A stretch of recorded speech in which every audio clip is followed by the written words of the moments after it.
I'd like to tell you about my youngest son, Dan. When he was a little boy, he used to have a small figurine of Goofy. He carried it around in his little fist all the time. We went nowhere without Goofy. We'd often say, "What's that in your hand, Dan?" Show us his empty hand and say nothing. "No, in your other hand, Dan." He would pass Goofy over to his other hand, show us his new empty hand, without a hint of humour. Nothing. We used to have to hide the smirks because he just didn't get the joke.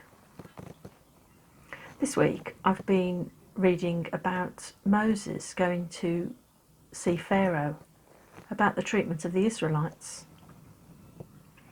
Moses answered, "What if they don't believe me or listen to me and say, 'The Lord didn't speak to you'?" Then the Lord will say to him, "What's that in your hand?" "A staff," he said. The Lord said, "Throw it on the ground." Moses threw it on the ground and it became a snake and he ran from it. Then the Lord said to him, "Reach out your hand and take it by the tail." So Moses reached out and took the snake, and it turned back into a staff in his hand. "This," said the Lord, "is so that they may believe that the Lord, the God of their fathers, the God of Abraham, the God of Isaac, and the God of Jacob, has appeared to you." As we all puzzle over what we're going to do next, where we're going to go, what activities we might attend, what we might get involved in, here's a few thoughts.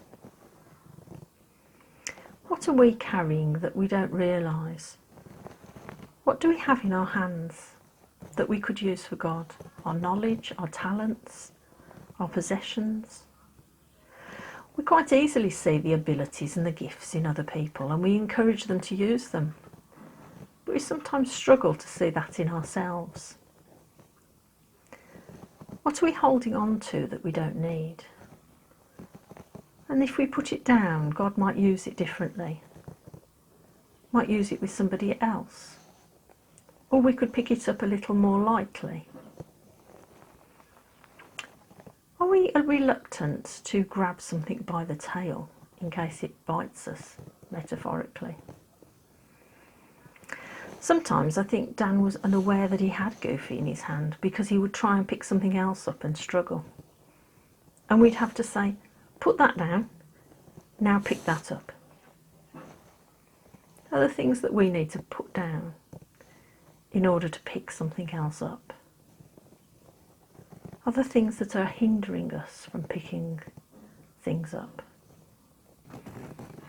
At the end of the passage, it is clear that God wants to be known, for it to be obvious that Moses is God's messenger. We are God's messengers. Are we sure that what we are holding in our hands is what we should be carrying?